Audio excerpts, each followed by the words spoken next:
என் புருஷனை கூட்டிட்டு இந்த வீட்ல இருந்து நான் தனி கொடுத்துடும் போவேன். உன் கண்ணு முன்னாடியே அதையும் நான் நடத்தி காட்டுறேன். இது ஏன் சவால்.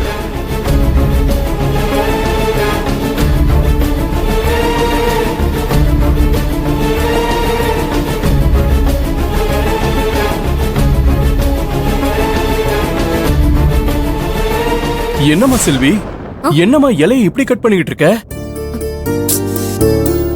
ஏதோ ஒரு நினைப்புல தப்பா கட் பண்ணிட்டேனே. உனக்கு வேற என்ன நினைப்பு இருந்துற போது? எல்லாம் அந்த குடும்பத்தை பத்தி தானே? ஆமா. நானும் நீ கல்யாணமாகி வந்ததுல இருந்து பாத்துக்கிட்டு தான் இருக்கேன். நீ அந்த குடும்பத்துக்கு எவ்வளவு பாடுபடுற. ஆனா அங்க இருக்கிறவங்க உன்னை சரியா புரிஞ்சுக்க மாட்டேங்கிறாங்க. என்ன பண்றது? செல்விமா, நான் உன்கிட்ட உன்னை கேட்கணும்னு நினைச்சேன். நான் கேள்விப்பட்டதெல்லாம் உண்மையா? என்னன்னு? அந்த கீர்த்தி ஆசைப்பட்ட மாதிரி புதுசா வீடு வாங்கி குடியேறதுக்கு வீட்டை சூரிட்டியா வச்சு பேங்க்ல லோன் வாங்கி எல்லாரும் டாக்குமெண்ட்ல கையெழுத்து போட்டீங்களாமே, உண்மையா? ஆமாண்ண. எல்லாருமே ஒரே மனசா சம்மதிச்சு கையெழுத்து போட்டுட்டாங்க. லோன் ப்ராசஸ் கூட இன்னும் 2-3 நாள்ல முடிஞ்சிரும். என்னம்மா சொல்ற? அதனால என்ன பிரச்சனை வரும்னு யாரும் எதுவும் யோசிக்கவே இல்லையா? எப்படி கீர்த்தியை நம்பி வீட்டு பத்திரத்தை பேங்க்ல வச்சா? நீயாவது கொஞ்சம் எடுத்து சொல்லிருக்கலாம்ல. நான் எவ்வளவோ சொல்லி பாத்துட்டேன்னு. கீர்த்தியும் மாமாவும் அதுல இருந்து பின் வாங்குறதா இல்ல. இனி நடக்கிறத நடக்கட்டும். ஆனா எதுவுமே தப்பா நடந்துடக்கூடாதுன்னு நானும் கடவுள் கிட்ட வேண்டிக்கிறேன். நீ வேண்டது நடக்குதோ இல்லையோ, கீர்த்தி ஆசைப்பட்டது கண்டிப்பா நடக்கும். என்னம்மா அப்படி பாக்குற? எப்படினாலும் வீடு வாங்கினதுக்கு அப்புறம் திருவும் கீர்த்தியும் புது வீட்டுக்கு தனி கொடுத்துன்னு தான் போக போறாங்க. கீர்த்தி நினைக்கிறத அப்படியே இவரு சொல்றாரு.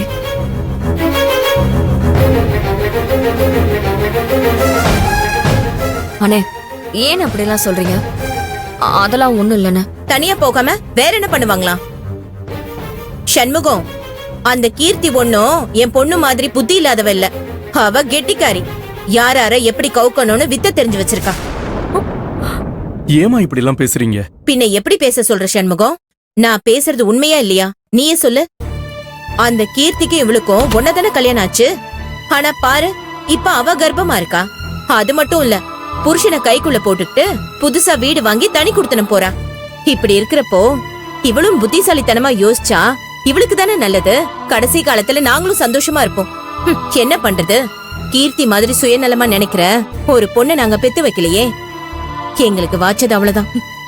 மா, தயவு செஞ்சு இதோட நிறுத்திக்க. நானும் கீர்த்தி உனக்கு ஒன்னா? இந்த மாதிரி கம்பேர் பண்ணி எல்லாம் பேசாத. அவளுக்கு பிடிச்ச மாதிரி யார பத்தியுமே யோசிக்காம சுயநலமா வாழ்றா. அவளை போய் ஏன் கூட சேர்த்து வச்சு பேசுற?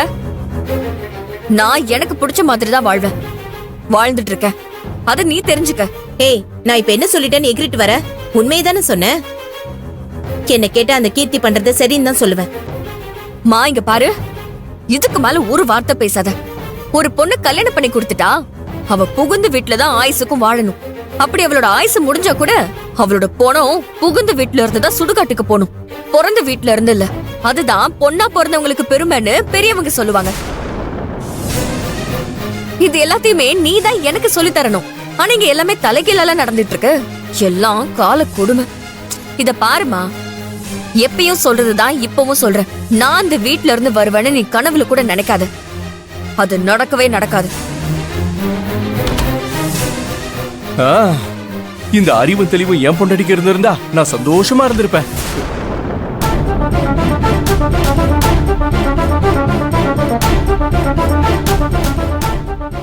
இவங்க 2 பேரும் சண்டை போட்டுக்கிட்டாங்க. கடைசியில என்ன முறைச்சிட்டு போறாங்க. நான் என்ன பண்ணேன்? நான் என் பொண்டாட்டி கூட தானே சந்தோஷமா இருக்கணும்னு சொன்னேன்.